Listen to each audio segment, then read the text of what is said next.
राणीला हात लावायची हिम्मत कशी झाली तुमची?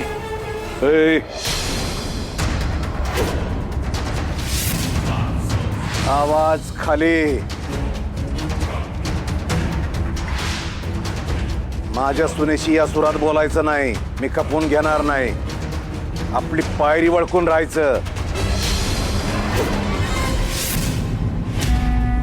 ऐकलत का दादासाहेब काय म्हणाले? आम्ही मालक आहोत आणि तुम्ही नोकर. त्यामुळे लायकीतच राहायचं.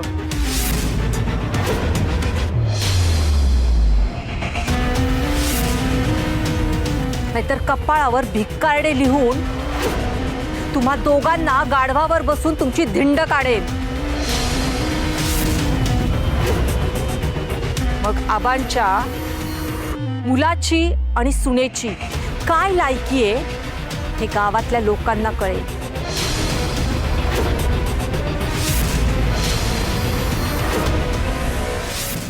एवढ्या चढायला काय झालंय उर्मिलाताई?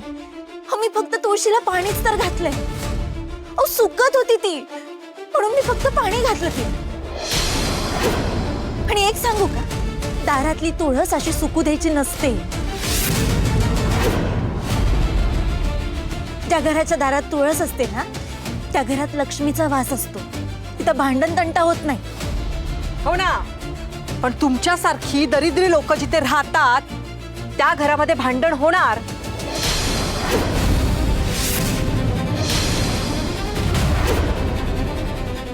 तुम्हा लोकांना आमचं सुख बघवत नाहीये. आणि काय ग, तू मला तुळशीचं महत्व सांगणार? माझ्या पुढ्यामध्ये उभा राहून ज्ञान पाजळण्याआधी जरा विचार करायचा होतास. घरातली करती बाई तुळशीला पाणी घालते. तुमच्यासारखे दीड दमडीचे नोकर नाही. कळलं?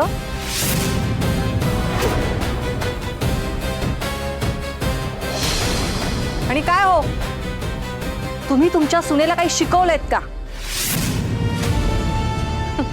कशा शिकवाल? त्यासाठी तुम्हाला माहिती असायला पाहिजे ना. तुम्हाला काय जमतं? तोंड वर करून सगळीकडे मिरवायला.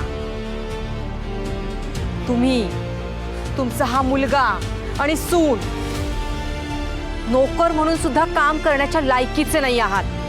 पण आम्हाला उपकार करायची खूप हौस आहे ना. आणि तुमच्या या सुनेच्या कानात ओरडून सांगा, आमच्या घरातल्या महत्वाच्या गोष्टींमध्ये नाक खुपसायचं नाही. माझ्या अंगणातली तुळस सुकून गेली तरी चालेल, पण हिनं पाणी घालायचं नाही. ही सुकलेली तुळस हिला बघवत नसेल तर हिचे डोळे फोडून टाका. पण हिनं मला शिकवायला यायचं नाही. किती तुळस सुकल्या तरी त्या ठिकाणी आम्ही नवीन तुळस लावू.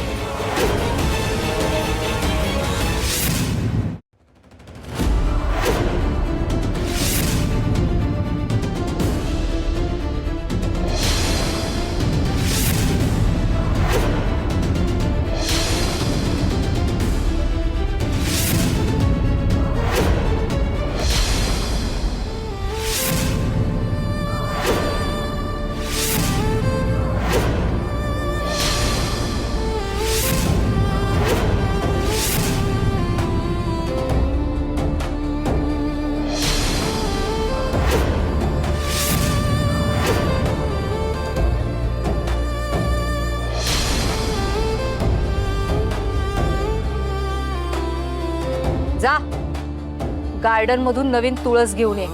चल निघ.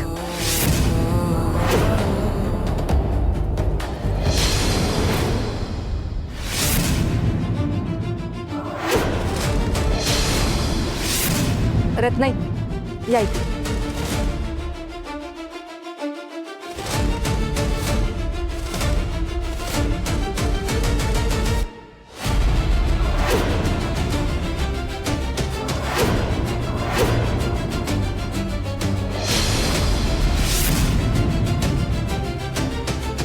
हे घ्या रत्नाई, हा मान तुमचा आहे.